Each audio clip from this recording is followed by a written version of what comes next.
Առաջին ալիք Ամերիկան ներկայացնում է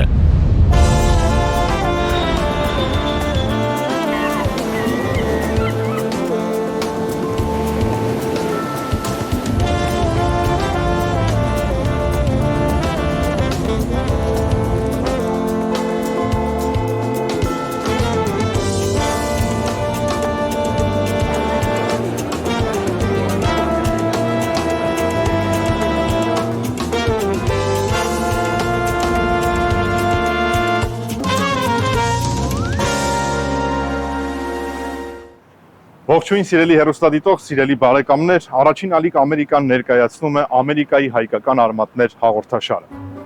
Քաղաքականությունը ֆիզիկայից բարդ բան է, ասել է Ալբերտ Էյնշտեյն։ Շարունակելով միտքը ես կասեմ, որ այն ավելի բարդ է դառնում, երբ դրանով զբաղվում ես այլ երկրում, բայց կարևորում ես քո հայրենակիցների շահերը։ Այսօր իմ հյուրն է ամերիկահայ քաղաքական գործիչ Փոլ Գրեգորյանը։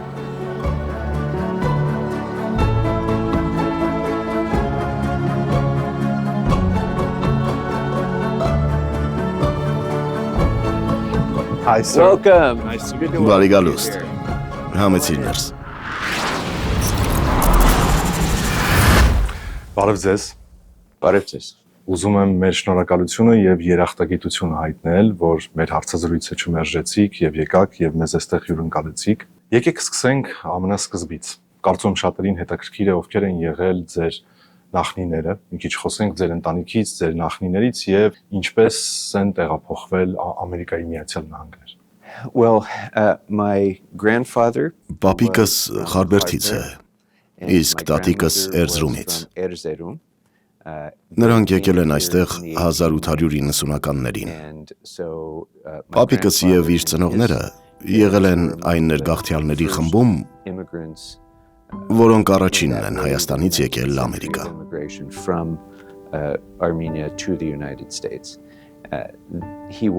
Պապս աշխատել է մետաղալարերի գործարանում Մասաչուսեթսում։ Հետո տեղափոխվել են Լոս Անջելես։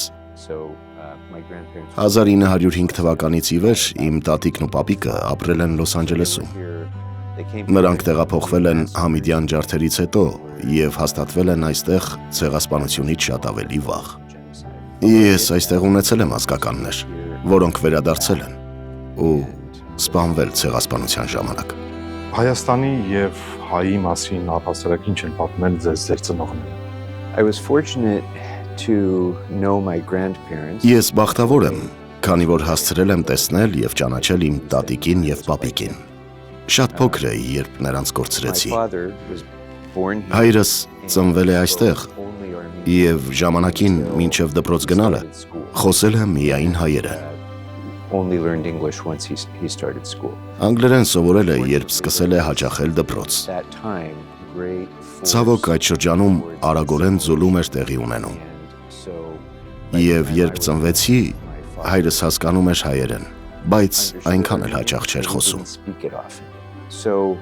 Այնպես որ ես նրա միջոցով այնքան էլ մեծ կապ չեմ ունեցել մեր մշակույթի եւ լեզվի հետ, ինչպես ինքս կցանկանայի։ Բայց նրանք շատ հպարտ հայեր էին։ Այն ժամանակ շատ բան չեմ իմացել մեր պատմության եւ մշակույթի մասին, որքան գիտեմ հիմա։ Այնուամենայնիվ հայրս հավասարաչափ հպարտ էր թե իր հայկական ծագումով, թե ամերիկացի լինելու հանգամանքով։ Իսկ կան ինչ-որ ավանդույթներ, որ ձեր ծնողներից փոխանցվել են ձեզ եւ այսօր ձեր ընտանիքում դուք դրանք պահպանում եք եւ շարունակում։ So I just to add to my Նախորդ հարցին մի փոքր բան ավելացնեմ։ I very well Ես remember լավ հիշում եմ տատիկիս պատմածները, թե որքան դժվար էր ներգաղթը, ինչքան փորձություններ են անցել մինչև այստեղ գալը։ Այստեղ եկել էր, երբ շատ դեռատի աղջիկ էր եւ շատ բան չէր հիշում։ Չէր հիշում նույնիսկ իրենց գյուղի անունը։ Բայց ես կարողացա ճշտել իմ սեփական հետաքննությունների արդյունքում։ Ես հետո այնքան շատ բան իմացա իրենց գյուղի մասին, որքան նույնիսկ նրանք չգիտեին։ Ինչ վերաբերում է ավանդույթներին, մենք շատ ավանդույթներ չունեինք, երբ ես փոքր էի, բայց ես բախտավոր եմ, քանի որ ամուսնացա Բեյրութի հայ կնոջ հետ, և մեր ընտանիքը հիմա հայկական բոլոր ավանդույթներին հավատարիմ է նրա շնորհիվ։ Հիմա արդեն դուք եք ծնող,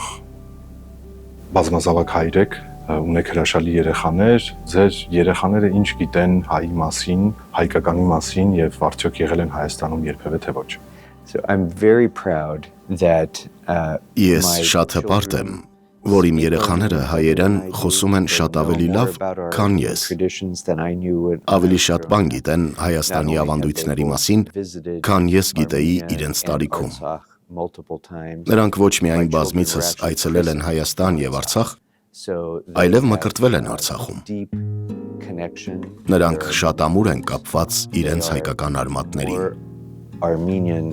Երեխաներս շատ ավելի հայ են հոգով եւ էությամբ, քան ես։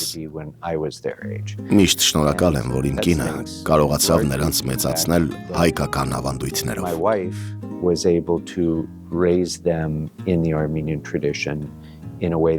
Առանց նրա ես երբեք չէի կարողանա դա անել։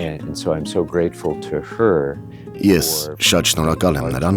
մեր երեխաներին հայ մեծացնելու համար։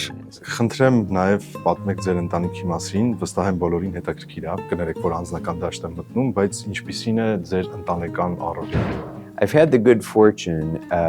Բախտ եմ ունեցել զբաղեցնելու պաշտոններ, որոնք աշխատանքին մեծ պատասխանատվություն և նվիրվածություն էին պահանջում։ Եվ շնորհակալ եմ ընտանիքիս, որ աջակցել է։ Իհարկե, այժմ ես քաղաքապետարանում եմ ամեն օր։ Իմ նոր պաշտոնը ավելացրել է զբաղվածությունս։ Աշխատանքը շատ է։ Պատրաստվում ենք ֆուտբոլի աշխարհի առաջնությանը և Լոս Անջելեսում կայանալիք օլիմպիական խաղերին։ Բայց մենք նաև փորձում ենք երեկոներն ու հանգստյան օրերը ընտանիքի հետ անցկացնել։ Իսկ մանկության երազանք թե իրավաբանի գիտակցված ներուժ։ Ինչը հանդիսացավ շարժառիթը, որ որոշեցիք դառնալ իրավաբան։ That's a difficult question. Դժվար հարց է։ Ես հիշում եմ այն պահը, երբ հայրս հարցրեց. կցանկանամ արդյոք իրավաբան դառնալ։ Եվ ես ասացի ոչ, որովհետև ուզում էի տիեզերագնաց դառնալ կամ խաղալ պրոֆեսիոնալ բեյսբոլ։ Բացի դրանից, նաև մտածում էի, որ կարելի է իր բիզնեսով զբաղվել։ Հայրս հարցրեց, թե ինչու չեմ ուզում մտածել իրավաբան դառնալու մասին։ Ես երևի 7 տարեկան էի այդ ժամանակ։ Եվ հենց այդ պահից սկսեցի մտածել այդ մասին։ Եվ գնալով աստիճանաբար իմ կարողությունները բացահայտելով, հասկանում էի, թե որքան էր դա իրոք համապատասխանում ինձ։ Բավական վաղ տարիքից ինձ սկսել է հետաքրքրել պետական և հանրային աշխատանքը, և թե այն ժամանակ, թե հիմա էլ, բայց հատկապես այն ժամանակ, իրավաբան լինելը շատ լավ հիմք էր հետագայում կառավարությունում աշխատելու համար։ Հենց դա էլ դարձավ այն ոլորտը, որում ես սկսեցի պատկերացնել ինձ դեռևս 8-ից 10 տարեկանում և բախտավոր եմ, որ ամեն բան ստացվեց։ Իսկ ավելի վաղ տարիքում, երիտասարդ տարիքում երբևէ կպատկերացնեիք, որ ինչ-որ ժամանակ անց լինելու եք նման հեղինակություն ունեցող քաղաքական գործիչ։ Հետաքրքիր է։ Երբ երեխա ենք, մենք ունենք երազանքներ։ Մանկության տարիներին ես երազում էի աշխատել կառավարությունում, ունենալ պաշտոն, Բայց որքան մեծանում էի, այնքան ինձ թվում էր, թե դա անհնարին բան է։ Եվ իրոք, բավականին դժվար է այս ճանապարհը հաջողությամբ անցնելն ու նպատակին հասնելը։ Ես դարձա իրավաբան։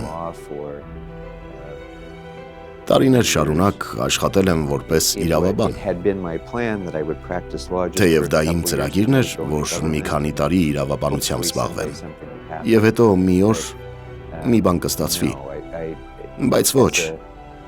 ես չէի կանխատեսում, որ ես կհասնեմ մինչև այստեղ։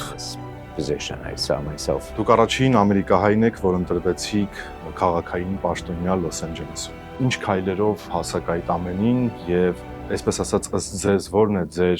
հաջողության գրավականը։ This may be a long answer. Պատասխանս բավականին երկար կլինի։ When I was growing up Հասակ առնելու տարիներին in college,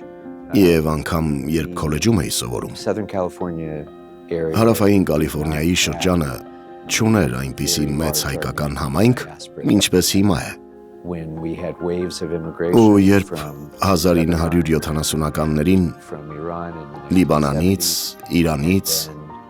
հետո ավելի ուշ 80-ից 90-ականներին Հայաստանից ներգաղթ սկսվեց, many of us saw մենք հասկացանք, որ դա opportunity. հնարավորություն է ուժեղացնելու հայկական համայնքը։ Many of those immigrants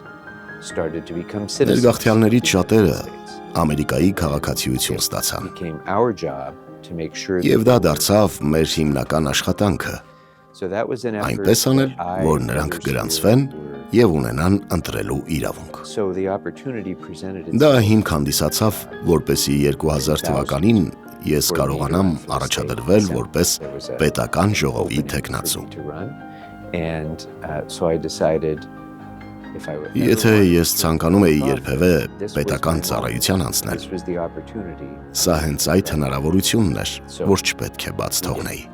It was a transformational Դա moment. չափազանց կարևոր պահ էր հայ համայնքի I համար, lost that election. որովհետև դրանով ապահովվում էր That movement հայերի ուղիղ ներգրավվածությունը And so, քաղաքական although I դաշտում։ lost, it was a very important Այդ տարի for the Armenian. մենք այն որոշիչ ընտրազանգվածն էինք, որն ընտրեց Ադամ Շիֆին Ամերիկայի Միացյալ Նահանգների կոնգրեսի ընտրություններում, եւ նա դարձավ հայ համայնքի ամենակարևոր դեմքերից մեկը Վաշինգտոնում։ Ավելի ուշ ես ընտրվեցի Բրբենքի կրթական խորհրդի անդամ։ 3 տարի անց ընտրվեցի Կալիֆոռնիայի պետական ժողովի անդամ։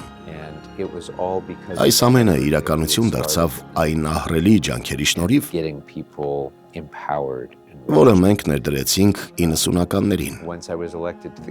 Մարդկանց ոգեշնչեցինք եւ գրանցեցինք, ընձեռելով քվեարկելու իրավունք։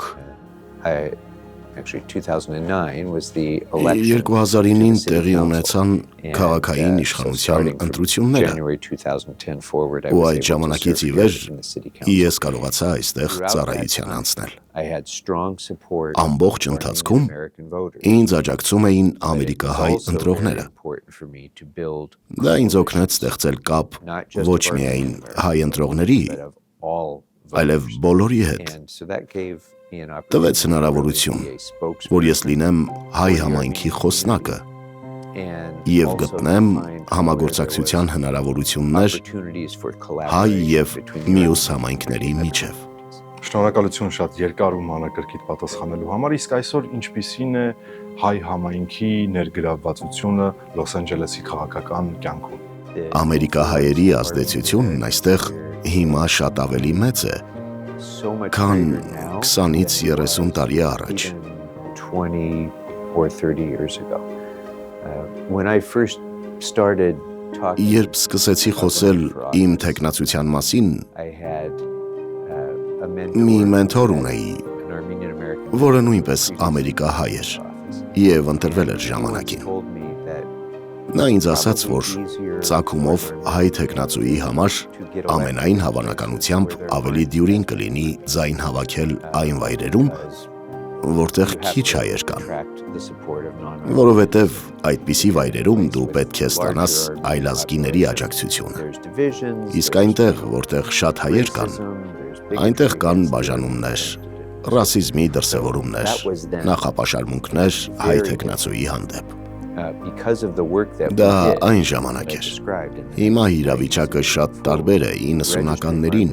եւ դրանից հետո մեր տարած աշխատանքի շնորհիվ։ Ամերիկահայերին գրանցվելու եւ կրթության հնարավորություններ ստեղծելու շնորհիվ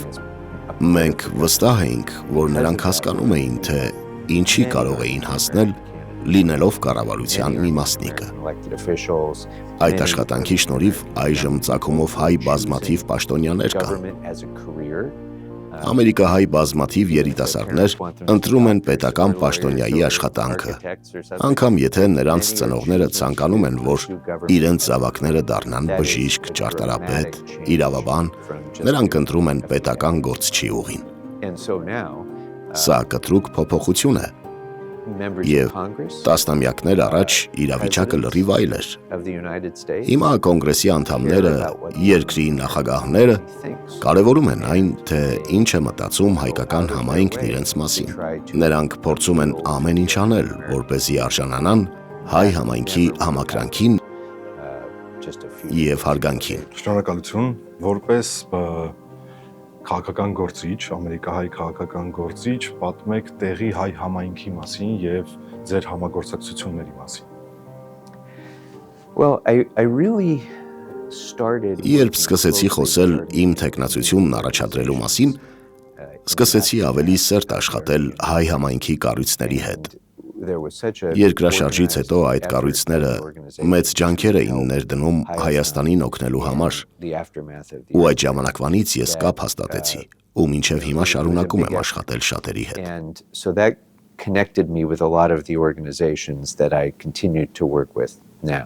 Այն ժամանակ մենք այսքան շատ կառույցներ չունեինք այստեղ։ Հիմա շատ լավ կազմակերպված բազմազան հայկական միություններ կան, որոնք աշխատում են Հայաստանի համար։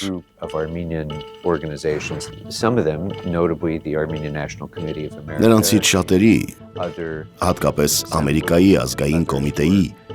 Հայկական ասամբլեայի եւ այլ միությունների հետ սերտորեն համագործակցել ենք։ Նրանք հիմնականում աշխատում են Հայաստանը հզորացնելու ուղղությամբ։ Ես շատ ուրախ էի, որ նրանք աջակցում էին ինձ։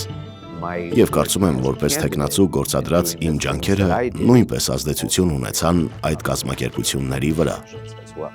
Շնորհակալություն, դուք բարբերաբար նշել եք, որ ձեր գործունեության մեջ հատկանշական է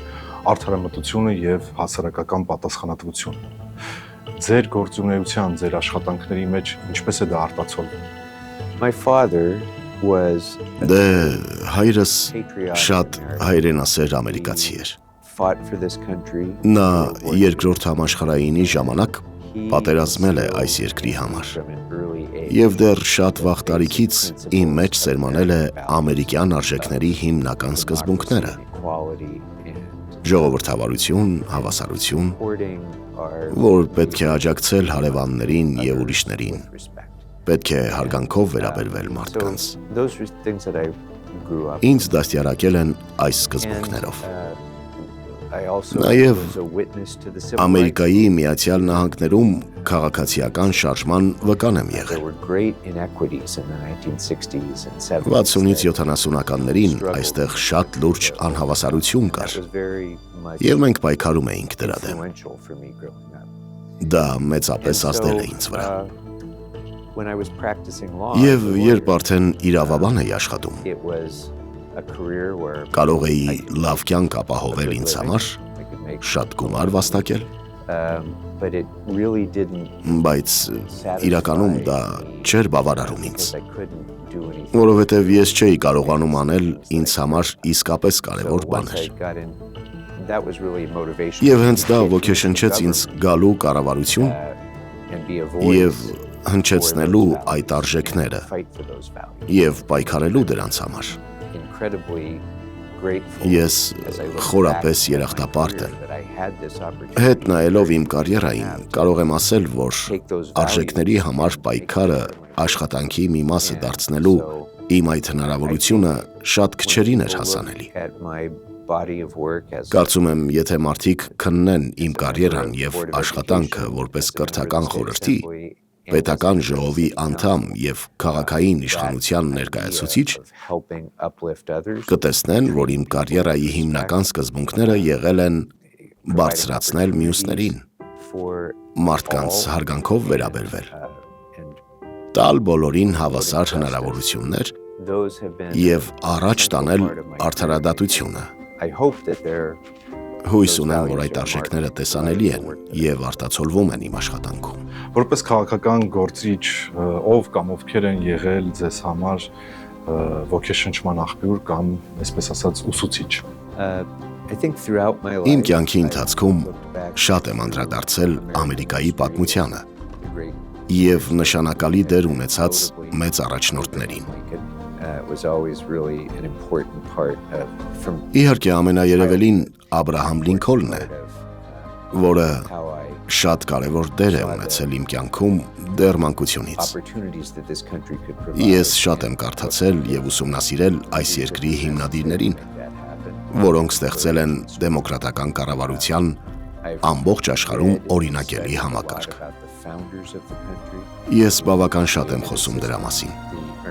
Երկրաշարժից հետո ես ծանոթացա ամերիկահայերի հետ, որոնք այս երկրի կառավարության մաս են կազմել։ Իմ հովանավորը եղել է Ուայլի Քարաբյանը, որը 60-ականներին Կալիֆոռնիայի ազգային ժողովի մեծամասնության առաջնորդն է։ So he was one of the very first elected Armenian Americans in California. Ընտրված առաջին ամերիկահայ պաշտոնյան Ջորջ Դոկմեջյանն էր։ Շատ ենք աշխատել միասին երկրաշարժից տուժածներին աջակցելու ժամանակ։ Եվ երբ նա իմացավ, որ ես իրավաբան եմ,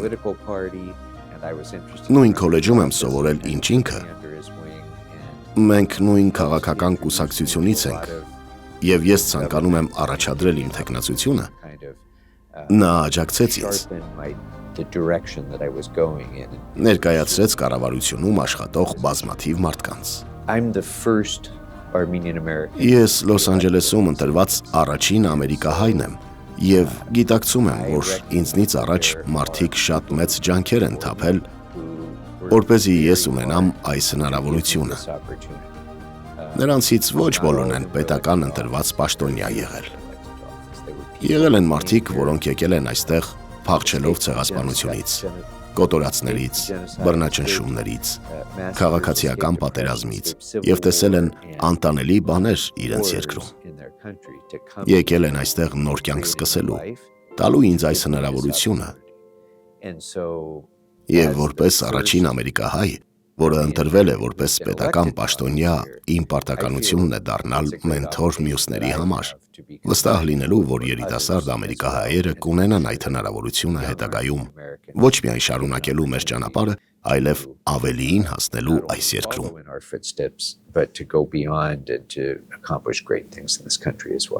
Շնորհակալություն, որոնք են այն արժեքները, որոնցով դուք շարժվում եք թե ձեր անձնական կյանքում, թե ձեր գործունեության մեջ։ This is a profession that Սա մարտահրավերներով լի մասնագիտություն է։ I represent many Ես ներկայացնում եմ շատ տարբեր ընտրազանգվածի շահերը եւ մարդկանց, որոնք ունեն տարբեր մտածելակերպ։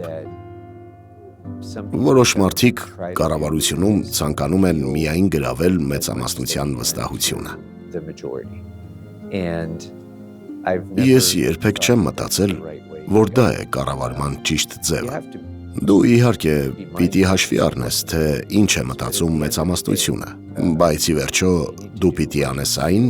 ինչ ճիշտ է։ Մարդիկ ինձ ընտրել են իմ դատողության եւ արդարամտության համար,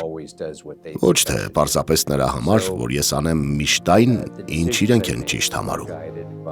Իմ կայացրած որոշումները ուղղորդվում են նրանով, թե ինչն է էթիկապես ճիշտ, եւ ինձ համար կարևոր է վերականգնել մարդկանց վստահությունը կառավարության հանդեպ։ Դրան կարող ես հասնել միայն եթե որպես ընտրված պետական պաշտոնյա հավատարիմ ես էթիկային, ազատ ես գործելիս եւ քո որոշումներում չի կարող անգամ խոսք լինել որոշ ազդեցությունների կամ կոռուպցիայի մասին։ Դա է ինձ համար ամենակարևոր սկզբունքը՝ լինել էթիկային հավատարիմ պետական պաշտոնյա։ Ես կարծում եմ, որ միշտ փորձել եմ ստեղծել հնարավորություններ մարդկանց համար։ Դա հիմքն է այն ամենի, ինչ ես անում եմ, որովհետև Ամերիկայի պատմության ամբողջ ընթացքում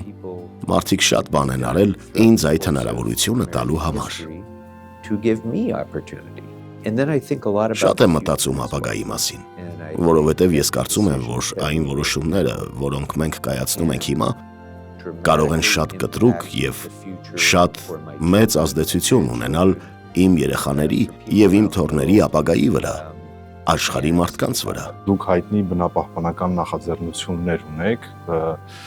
ինչ ծրագրեր կան կանաչ տարածքների եւ վերականգնվող էներգիայի հետ կապված։ Ես հպարտ եմ այն աշխատանքով, որը մենք արել ենք Կալիֆոռնիայում։ Եվ անգամ դրանից առաջ, երբ կրթական խորհրդի կազմում էի,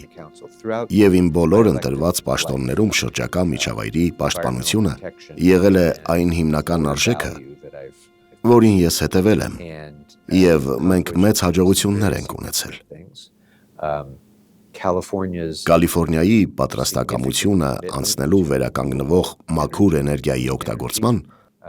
զգալիորեն աճեց իմ աշխատանքի ընթացքում։ Մենք Լոս Անջելեսում որդեգրեցինք քաղաքականություն, որ մինչև 2035 թվականը այն կստանա էլեկտրականություն 100%-ով մաքուր աղբյուրներից։ Սա բացառիկ ամբիցիոզ նպատակ է, որին ամբողջ երկիրն է ձգտում։ Ես շատ ակտիվորեն ներգրավված եմ եղել օվկիանոսը պլաստիկից մաքրելու գործընթացներում եւ փորձել եմ հասկանալ, թե ինչ կարող ենք անել, որպեսզի պլաստիկի կիրառումը նվազեցնենք, որովհետև պլաստիկի տարրեր նույնիսկ հիմա էլ մեր մարմնի մեջ առկա են։ Մենք պետք է փորձենք քչացնել պլաստիկի կիրառումը։ Մենք որդեգրել ենք նաև ազգին առաջնորդելու քաղաքականություն այստեղ Լոս Անջելեսում։ Շնորհակալություն թե նախաձեռնության համար, թե այն մտքերի, որ արտահայտեցիք, թե ինչ եք պատրաստվում անել, իսկ ինչ եք կարծում, ինչ դեր ունի Սփյուռքը Հայաստանի զարգացման եւ կայունության հարցում եւ ինչ դեր ունի Հայաստանը Սփյուռքի ամրության եւ հայապահպանման հարցում։ Միշտ կա լարվածություն, առողջ լարվածություն Հայաստանի եւ որևէ այլ հայրենիք Սփյուռքի միջև, որովհետեւ պահանջներն են տարբեր։ Տարբեր են պահանջները Հայաստանի մի գյուղում ապրողի եւ այն հայի, որն ապրում է այստեղ Լոս Անջելեսում։ Այս տարբերությունները միշտ կլինեն։ Բայց ես կարծում եմ, որ կարևոր է, որ որպես համաշխարհային համայնք ունենանք նույն արժեքները։ Եվ ես միշտ մտածել եմ, որ որպես ընտրված պաշտոնյա այստեղ Միացյալ Նահանգներում իմ պարտավորությունն է աջակցել Հայաստանի ինքնիշխանությանը, ազատությանը, անկախությանը, ապահովությանը, զարգացմանը եւ ծաղկմանը։ Դա հիմնակարայինն է, հիմնարար է այն աշխատանքում, որը ես անում եմ։ Եվ ես հավատում եմ, որ դա հիմնարար պետք է լինի բոլոր հայերի համար, անկախ նրանից, թե ով է ընտրված իշխանությունը հայրենիքում։ Դա պիտի լինի մեզ բոլորիս կապող արժեքը։ Տարիներ շարունակ անկախ Հայաստանը երազանք է եղել մեզ համար։ Երբ փոքր էի, ես չէի մտածում, որ դա երբևէ հնարավոր կլինի։ Եվ հիմա, երբ այն իրողություն է, եւ երբ դու ունես անկախ Հայաստան, անչափ կարևոր է, որ մենք այն պահենք անկախությունը, ինքնիշխանությունը, տարածքային ամբողջականությունը եւ մարդկանց, որովհետեւ Հայաստանը աշխարհի բոլոր հայերի փրկողակն է։ Շատ կարևոր է, որ մենք ունենանք մի վայր, որը տուն է բոլորիս համար։ Դրա համար Սփյուռքը այդքան կարևոր նախաձեռնություններ է անում Հայաստանին աջակցելու համար։ Դա միշտ կարևոր է եղել Սփյուռքի համար, սփյուռքահայերի համար, տեսնելու այդ երազանքը իրականացած եւ տեսնելու Հայաստանի շարունակական հաջողությունները։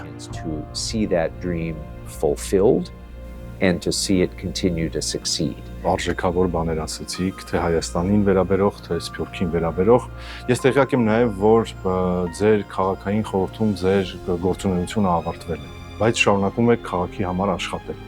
Այս պահին ինչով եք զբաղվում։ Ինձ համար մեծ պատիվ էր, երբ քաղաքապետը Քարեն Բասը որոշում կայացրեց ստեղծելու մի նոր գրասենյակ, որը կզբաղվի մեծ միջոցառումների կազմակերպմամբ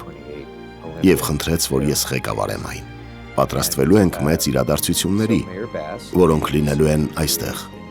Ֆուտբոլի աշխարհի առաջնությունը եւ 2028 թվականի աշխարհի օլիմպիական ու պարաօլիմպիկ խաղերը։